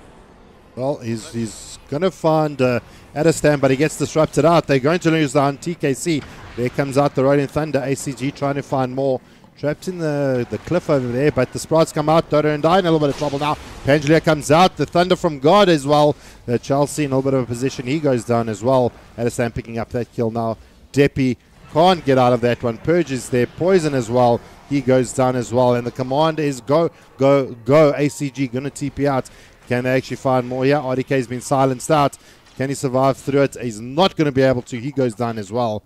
And that is a really good team fight for the side of Sinister5. Completely just running over the boys of Leetpro. That really hurts. That really hurts a lot. It does more than just damage your structures and your net worth. It actually damages the confidence as well. Because, as I was saying, they walked through that lane. They arrived, they took the tier 2 like it was pretty much nothing, and they took some sculpts with it. So, it's so you know what you want. But bottom lane, they might get something back. TKC is setting up and has LT. Well, Fiend's Grip is going to be good. The Sprite is there. ACG coming in with the spikes of hell. Takes down Aghanim, and now Chelsea chasing down poor old Dota and Die. Going to find the kill there as well. So even off the back of that, they still jumping in. And, I mean, look at the net worth at the moment. Just before that little engagement, it was sitting 3k in advantage of the boys of... oh, no, am I lying? It was 3k for the side of Sinister5. Let's take a look at the net worth graph before I become an absolute liar. So it was 3k advantage for the side of Sin5, and then a k drop in favor of Leetpro. Leetpro. Well, piggies. Little piggies. Well, I'm actually trying to read here, and it pops up Doki. And I'm like, what is that? What is that? I could have sworn that when they started this game, because I know that there's an actual little piggy, but I could have sworn when they started it said little piggy, so maybe that's just like the tag or something. Leetpro is just trolling us. They are. I mean, correct me if I'm wrong, Joe, but this is probably the last time we'll see Leetpro, obviously the series, not necessarily this game, but the last time we'll see them as Incarnation. Yes, well, this is going to be the last time that they are going to have this roster, have this team before us. So, I mean, we spoke about it a little bit in the first game on how this kind of affects your team, how it affects you mentally going into a team like this. Sinister5, this current roster has been playing like this for quite a while now, and now Leetpro receiving news that new players are going to be coming in, players are going to be leaving. It probably leaves your team a little bit in disarray, and I mean, playing with teammates that essentially are going to be changing could put a little bit of pressure on the players, and maybe that's a little bit of what we're seeing at the moment. I think the other thing as well is that if you look at the different few sides at the moment, it doesn't feel to be necessarily like a massive skill gap or anything like that. It really does seem to be the team, right? Like at the moment, Sin5 are doing a lot right. I mean, the biggest criticism I would have of Sin5 across the series so far is just that they've got a couple of untimely disruptions where there was a fissure in the first game. We haven't even seen that this game, so far track's been pretty solid with those disruptions. So they're just being like a better team, I guess is the best way to say it, not necessarily better players. But a fair comment, right? I think it's when you say better team, just the synergy between the individual players. Yeah, I would say so. I mean, for those of you that don't know, we mentioned it in Game 1 that news did come out that the Leetpro squad was changing, and I think that was about 2 days ago. So a lot of the players probably still don't know how to deal with the news, how to actually take it in. I mean, they are professional players, and rosters change all the time. But still, it's got to have some form of effect on you mentally. It kind of puts you at a little bit of a disadvantage because you're expected to play with a team of 5 that are guys that you trust, and essentially it changes. And I mean, it's fair enough. So it is where it is. But the good thing is that you can always come back from a situation like this. I mean, Sinister5, they may be the strongest that they can be currently, and Leetpro are looking at picking up 2 players that potentially can make up the loss. Not saying that the players that are leaving is the problem. It's just there's room for change. Can I say how mightily impressed I am by Scarnet? He's level 11, right? And Don't Die, who was kind of his tag teammate in that lane, is sitting at level 8. Now, to be fair, there was a lot of movement around the map from Don't Die. He wasn't really sitting there. He was often the target when there was, in fact, fights going on. But he is still Nature's Prophet, and he is able to be where he wants to be on the map, so you'd expect he would be able to find farm very easily. But Nice Walker's just kind of stuck it out. He's still there top, just being looking, I'm your offlaner now, I'm busy finding farm and being, I mean, he's obviously the guy who played offlane in the past game as well, so you kind of expect that. But it's just interesting to see how well he's done and managed to make quite a meal of it, and considering he shared that lane to some degree, the fact that ACG is only like level, is he even a level? No, hardly a level ahead. He's actually not even a level. He's not a full level ahead at least. And considering, and not only that, but I mean, Dota and Die, you'd want to actually prioritize the farm on him as well. So you would expect him to actually be a high level. So, I mean, maybe it's been costly him moving around the map a lot and not picking up those kills that he wants, and they just turn onto Dota and Die. That kind of gives the space for Skynet to actually get those levels. Well, this effectively, I think, is in fact a 4% profit. To be fair, so. I think if you look at the farm that's been given to the 2 players, Nightstalker is ahead. I think I'm not sure. I haven't really been keeping tabs on the wards, but I'm pretty sure that it all belongs to this one man. So kind of 4-coring it almost. So, I mean, what is he actually building? He's going for Ags, it seems, at the moment, and that makes perfect sense to me. I wouldn't be surprised if we see him look for like a bit of a vision game after that with the gem. But like once again, it's. That's Now, why I'm this really is- hoping that Spirit Breaker picks up the 400 night vision. It's quite nice to have the extra armor. It's a lot of extra armor, but against an Ice Walker, it just makes sense to me that you have a better ability to see what's going on. I mean, look at this army pushing in the bot lane here. So it looks like no teams are... They're trying to call each other's bluff. And it looks like the side of Sinister5 actually pull back the heroes from Leetpro. And here we go. Fiend's grip is out onto Scarnet. The lightning from the sky comes down.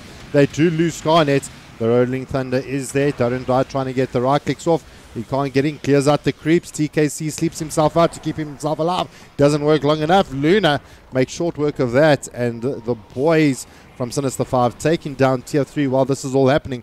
RDK pushing down the top lane of Rax.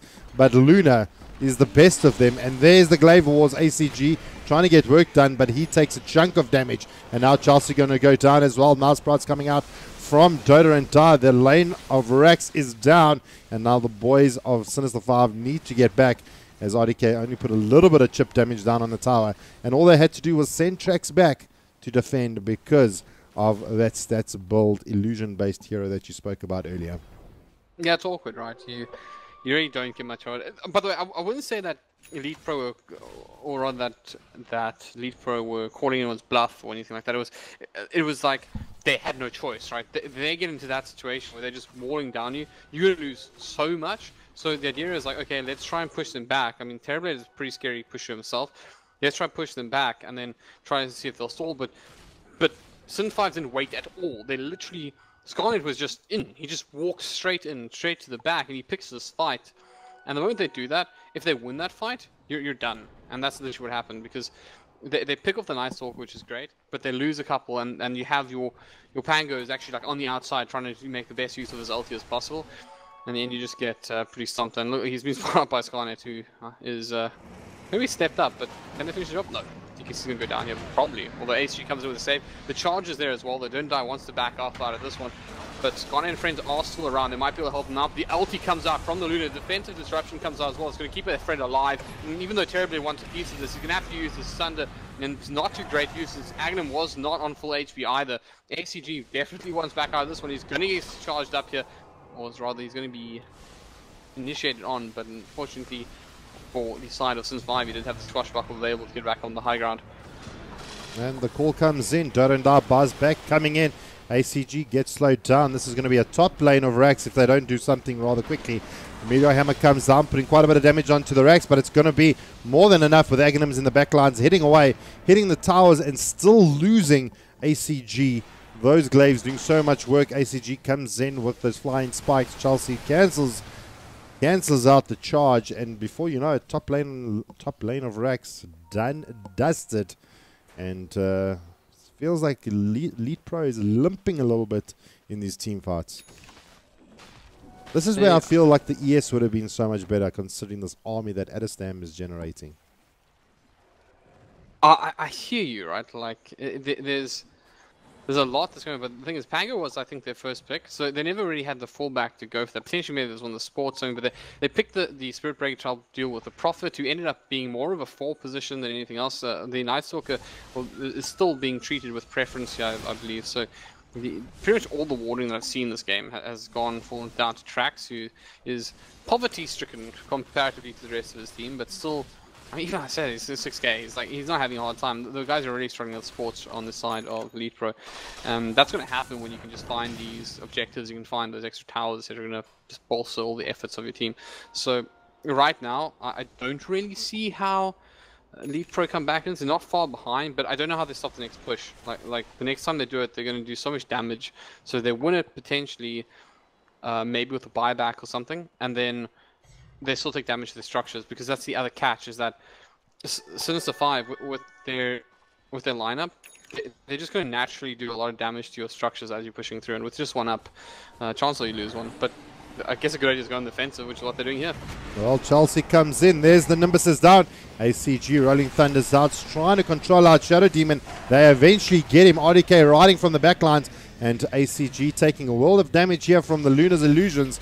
The Surrender comes out into Dodo and Die. It's going to be good enough to bring him down. There's the Enfeeble. Going to do work onto Skynet. Triple kill for RDK. And Hellbird, you were looking for an answer. You were looking for the question. And I think we may have just seen it in the mid lane. Deppy trying to get his teeth into Adestam. He's going to right-click him out. Chelsea rocks up, wants a part of this. TKC in the backlines, but the Familiars doing so much work. TKC needs to get out of there. Adestam trying to still bring him down. TKC survives it out. Chelsea goes down to the Familiars. And before you know it, Adestam is like basically 3v1ing the side of Leetpro. Yeah, man, that just happened. That's what we can say. Like, Visage is a monster. I mean, this is a very farmed Visage. He's sitting on the highest net worth in the game, but you know, you kind of expect when there's 3 heroes beating down on you that, I mean, one of them is a core is Zeus, right? But he does a lot of damage all the same. You got a Nimbus sitting on top of your head, and you turn around, you kill pretty much 2 supports. Bane backed off because he was like, I'm done here, buddy. And unfortunately for Chelsea or Lucky, he paid the price. But good response, like you said. Like I was really like, if you let this team stack up against you and just barrel down mid again, you probably lose. So I like the fact that Leetpro decided that the best bet here is to just keep them from stacking up, fight them in different places.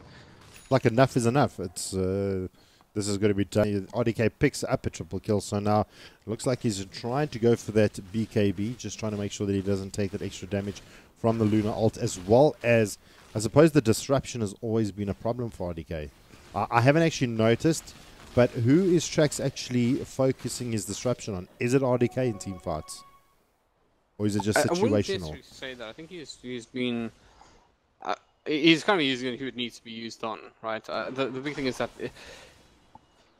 with the way that these fights have been, I mean, if you think about the last couple of fights, like RDK has generally been split pushing or something, and the times he has been fighting, he's been controlled. So I don't necessarily think he's been the biggest ask of him to Demonic Purge, but he's obviously just using it the best way. But there's always the option, right? That's the big thing. Is the disruption to Demonic Purge onto the Terrorblade can be quite a problem for him. But here we go. We've up to see what they can do. Jubba, go. Well, already Thunder comes out. Nimbus is down. Luna may be in a little bit of trouble. RDK cleans him out. ACG may be able to survive through this. Familiars are down on the deck. Adestam trying to survive through this. Deppy fighting forward with the lightning from the skies. Nice jump in from ACG. Picks up the kill onto Adestam. And now Dodo and Die decides he wants to get out of there. They find Trax. The charge comes in. Going to pick up a bounty at least before we do see Chelsea make contact. There's the Glimmer Cape, but the dust is good. TKC gets the brain swap off. There's the disruption. Can they find the right one? Blink comes out. Trax may be juking them around here. And he's just going to be able to TP himself out of there. So even though they got the charge off, not even being able to close out the deal there. And only 2 down for the side of Sinister5, but no losses for Leetpro. And that kill count is ever so getting closer and closer to being negligible, as well as the net worth. Yeah, the biggest thing here is that there's so much control of the map that's available to the side of Sinister5 right now. It's kind of awkward because, yeah, like we've said, the Don't Die Nate's Prophecy is the 4 positions. It's been, the Nightwalker has been given priority over it, but it's still by nature a nature's prophet. Excuse the pun. So he's still going to be able to put a huge amount of pressure onto your other lanes when you're trying to get into the front foot. Even if you're pushing down one of the lanes that's been racks, and you think, okay, well that's one way to deal with it. You get the natural push from the one side, but Nature's Prophet can just encourage that onwards. So it's a massive problem. But I'm impressed with the way that they managed to hold that fight. Once again, I really have to hear Ace. He's been very good on this Pango. He's just found these like very tight spots to engage on and just make sure he gets those bounces off the walls. So nice work by him just to control these team fights, because that was it. He was so influential in that last fight. Without that, you know, it's a very different story. I mean, Trax was unable to get the disruption off, and it just gave them that a little bit of an advantage that he just keeps making those saves, or becomes turns his Luna into an absolutely offensive hero. But I feel like the fight is starting to build around Rosh, and those that vision is going to become super important, and it definitely favors the side of Sinister5. They do have the eggs up onto Skynet as well as the gem, so it's going to be really difficult for Leetpro to get themselves into that pit. You know, for a while, I wasn't sure whether or not I get the opportunity to actually check out the talents of the levels 10 Spirit Breaker, but he actually did go for the 400 night vision, so I'm pleased. It makes me happy. And they are smoking up now. And let's see what they can find. Obviously mentioned they were fighting around the roach, but they might find something just beyond it. The illusions for the Luna is there. Chelsea finds Scarnet. Nimbus is down. RDK wants to find more. The jump comes in from ACG. One is down at a stand, just trying to do a little bit of damage there. Chelsea below half HP. This may be the call to push. The Night Stalker is down. I think the gem is on the deck. Did anyone pick it up? Did you see? There is a gem on TKC at the moment, so I assume that's the... Who do you originally belong to, Mr. Gem? You belong to Chelsea originally, so it's returned. Back. They returned it. In the meantime, Dodo and Di actually trying to cut the wave here. Throwing down a meteor wave, but the charge does come out from Chelsea. Not going to be good enough. As Dodo and Di just TPs himself back. Pressure from the side lanes, causing a little bit of a problem. Had to actually force Deppy back to defend as well as ACG. So this is going to continuously be a problem now for the side of Leetpro. They're going to have to continuously come back and farm or protect the racks. There's the smoke. They're going to try and get themselves into the rush, but be careful. Be quiet, Mr. Hellbird, because there are sneaky shenanigans happening, but not under the guise of Deppy. Throws out the ult. They know exactly what's happening. And can they take down Rosh Quickernut? Well, there's the Nimbus. The charge is out, so they've found Aghanim. They're going to try and get Rosh, but there's the BKB as well as the Glimmer Cape. Disruption comes out. ACG jumps into the pit, and it's going to be an absolute slaughter. ACG goes down. They lose Chelsea. Aghanim just having an absolute field day. And now the side of Sinister5 are looking so happy with this. 2 down. They do have buyback up on the Pangea. They don't have aggressive TP forwards here. TKC trying to see what he can do, but he's going to go down rather easily, and there is a triple kill now for Aghanims on the Luna. They pick up the gem. Buyback come out from both TKC and ACG, and now this may look at being the last lane of racks that stand in the way of Megas for the side of Sinister5. ACG trying to just clear out that creep wave. The Familiar's doing a huge amount of work. Glyph is out. There comes out that Soul Assumption from Adastam. Meteor Hammer not going to be able to find anyone, but putting a little bit of damage onto their tier 3. Nature's Wrath coming out and putting on a chunk of damage there. It looks like they're going to back off. For the moment, they could look at actually pushing down Shrines, but no, Chelsea once more finds Scarnet. He's been healed up by his own. There's the Glimmer Cape. The death comes out. Aghanim comes in, actually popping out the cheese. They're going to lose Chelsea, diving deep. There comes out the ulti. RDK picks up a kill onto Adastam. And now they may look for more. The disruption out onto the Luna is going to be good. And RDK actually opting to fall back. Am I missing something? Why is he falling back? There's a Nature's Prophet just kind of raxing them at the moment. Oh, that could be the explanation. I knew I could understand what was going on. And there you have it. So Dodo and I being super cheeky. That mid tier 3 may actually go down. The siege tank not being able to get the last hit off. And 9 HP remaining on that last tier 3. Oh, there's a Sarge familiar. Hi. Bye. Oh, wow. Casual. That's really frustrating for the side of pro little piggies, whatever they would like to be addressed as currently. But another good fight coming out from Leetpro. I literally, when I saw that Spirit Breaker charging in there, I was like, oh, this is pretty dangerous, because if you lose out there, you don't have any high ground advantage. You really sacrifice on buybacks that's game, and they're holding on to it, right? This is not a case where they've GG'd out there. They're certainly behind in net worth, but they clearly want this to go to game 3. There's no giving up on this side so far. So it's it was a risk. It paid off, and they're going to be really happy with the result. But even so, tier 3 tower just gets backfilled by the Nature. And that's what I was saying earlier. The fact remains it's so hard to win from this position, because Nature's Prophet is still Nature's Prophet. Even if he's just balling utility, even if he's playing a 4 role, he's just going to have that global presence. He's going to be able to push lanes, and well, apparently he's going to be able to set up for the Sarge Familiar to take your tier 3. Well, I want you to explain something to me. Looking at... Okay, wait, there's a smoke that's coming up, so let me hold my thoughts and questions for the moment. The smoke is going to be there. ACG is going to lead it out. There comes out the lightning from the skies. I know I keep calling that just because it sounds so epic. Nimbus is out. They're trying to find more. ACG is going to find the jump. No, he doesn't. Disruption coming out. The charge is going to be broken, but the dust is good. ACG trying to control out Trax. He does. Scarnet goes down. Nice fight coming in from the side of Leetpro, but here comes the back door. Dodo and I trying to confuse the hell out of everything. The Familiars are doing its work. They've lost one lane of Rex, and there's now half a melee Rex standing in the way of Mega. So every time they leave the base for the side of Leetpro, it is going to be a constant threat that those Rex are going to start be beaten down by Dota and Die. Because with that up, I don't even know how you end at this point, right? Because let's say you kill everybody but the Nature's Prophet and the Visage, they can just probably just backdoor just as quickly as you can, assuming they have an Alpha Wolf up. But yeah, I guess just go for the Hail Mary push at some point. Do we have any TP boots available on anybody? So Zeus has, so he can defend, and he's got the global. He does have the global presence, so I think maybe they're going to just leave him back in base. Is this actually not terrible at fending off the improved creeps that his opponents have? Just spam out with Chain Lightning and maybe just TP. And he's also, since he's got Nimbus and of course his ultimate, he's actually going to be useful from base. But you know, just TP in the right time. Go for that base race maybe. Well, it looks like another push comes on hard on in. Dota and Die, he's TP'd in the top lane. Nimbus comes down. Can they bring down Aghanims? Disruption comes out. They're not going to be able to find the kill there from Chelsea's not going to be able to find the kill. Eventually they do. They bring down the Aegis. Trax goes down. Now they need to do a lot of work to bring down the Luna. Does she have her ulti? She hasn't been able to get it off. It's going to be good enough. And they take down the Luna. But while that's all happening, back at base, Dota and Die. He has actually got the Lotus Orb up. Is it going to be enough to bring down?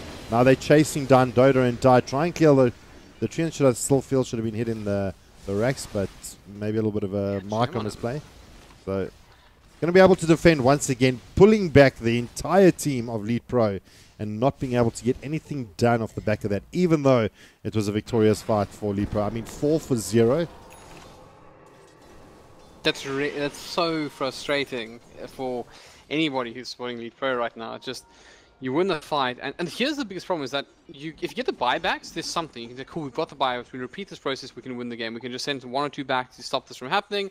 But no, because you know, you're not even able to do so. Like immediately Visage and Nature's Prophet just in the base. The only thing they can really be happy about right now is that because there are no buybacks, but they got the gem. Well, no buybacks. Eventually, Leetpro make themselves down, get themselves down here to this tier 3 tower. Glyph has been used out, and it's 5 seconds until the Luna's back. Disruption comes out, and just going to make sure that they can actually clear out the base. It's going to be a call for Leetpro to fall back again, as they need to reset, retake everything, and go again.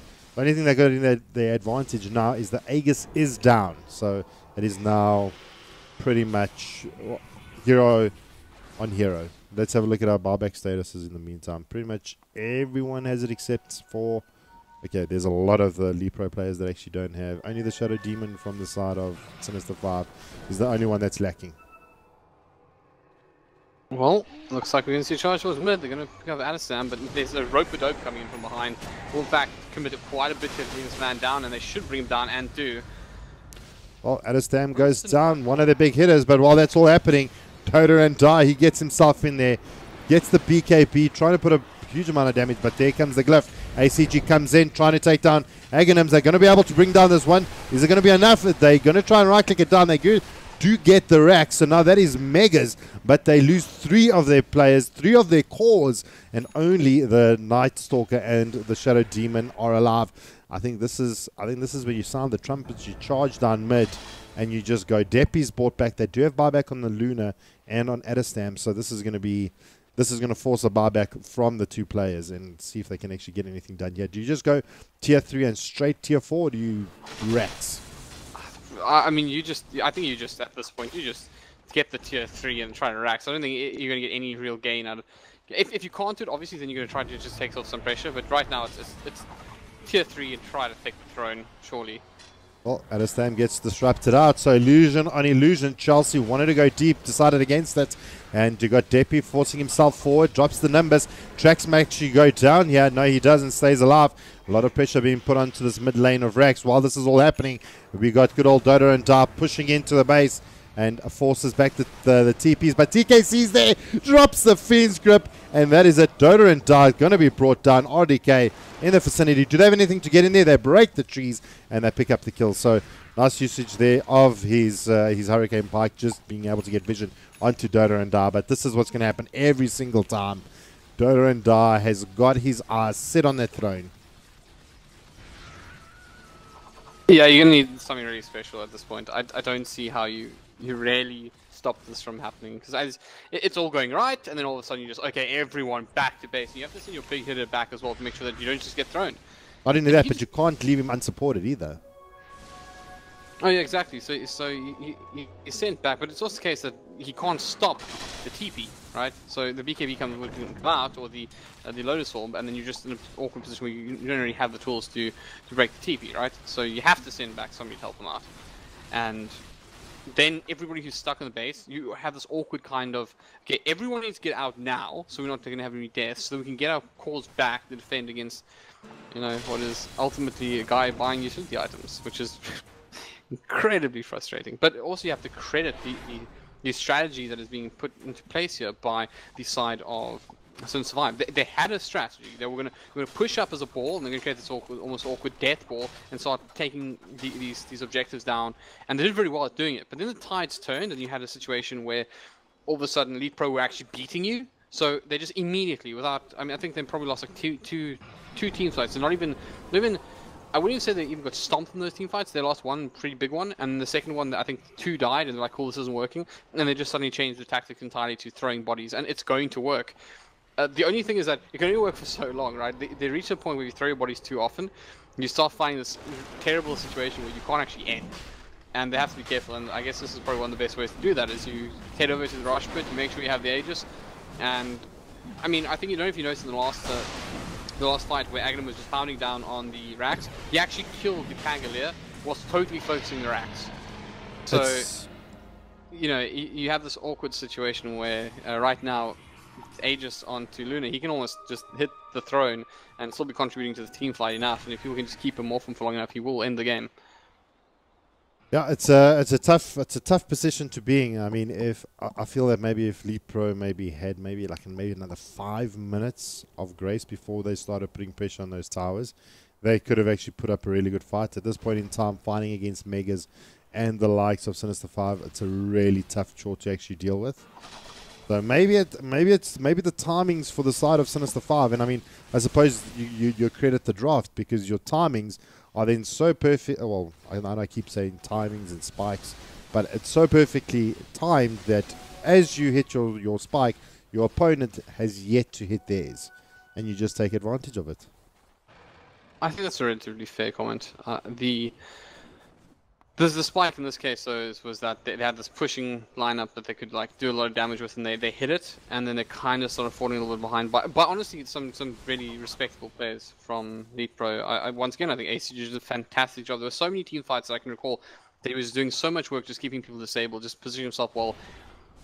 But now you're set with an entirely different set of issues, and I almost could say I have quite a bit of respect for Leetpro for holding on this tight. I mean, their Mega's down. It's incredibly hard to win from this position, and I think anybody at this point would say, like, okay, they lose a team fight and it's respectable that they tap out, but I almost want to say the opposite in the sense that it's really something that's worth admiring, the fact that they're still actually trying to fight on under the circumstance with the team changes and everything. Kudos to them, and I'm enjoying the Dota regardless. Well, it gets to the point in the game where it's now one team fight is going to tell us all. Going to give it all away. And buybacks, so far for the buyback statuses, we've got a timeout for Deppy, we've got a timeout for Adestam, as well as RDK. So it's going to be, I mean, what does it come down to? Just waiting for the buyback statuses? Do you think that's what both teams are waiting for? I mean, we've got the Aegis up. What could be holding them back?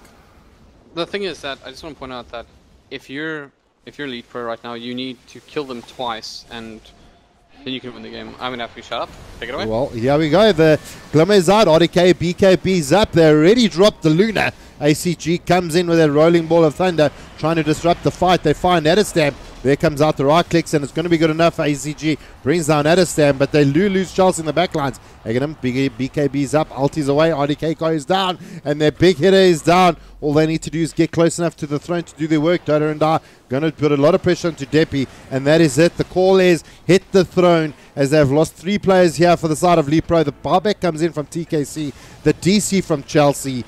He's out. He's surrendered. The glyph is there. Scarnet, he's got low HP. He's not going to go down. But that is it. Sin5 have taken the series 2-0. And the boys from Leetpro have to be shaking their heads, as Sinister5 had taken this series 2-0. Yeah, kudos to Sinister5. I've said before, they had to win this one. It's really important that they did. Leetpro will rebuild after this, most likely.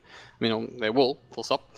And we'll see what they offer in the future. But very interesting times. We live in very interesting times in South African Dota 2. That you can say again. We're going to look at both of these teams. I've said it. I think everyone in the community has said it. But we are now looking at probably 2 of the strongest teams in the community as well. So best of luck to these boys, because I can smell a schoolyard gang war turf like forming around here. So it's going to be a lot of fun. It's going to be super interesting to see how these 2 teams develop. And I know both MGOs really well, and both of them are doing so much for the community. They've just come into the community feet pounding and just full steam ahead. So it is absolutely been fantastic from the MGOs for what they've done and what they are doing. So kudos to them. But from myself, Jubba, and the Beer of Esports, from ourselves, I think we're out. I think we are indeed. Thanks very much, guys. It was a pleasure, Jubba. Thank you for having me. And cheers, Pleasure, friends, always. after listening. Ciao, ciao.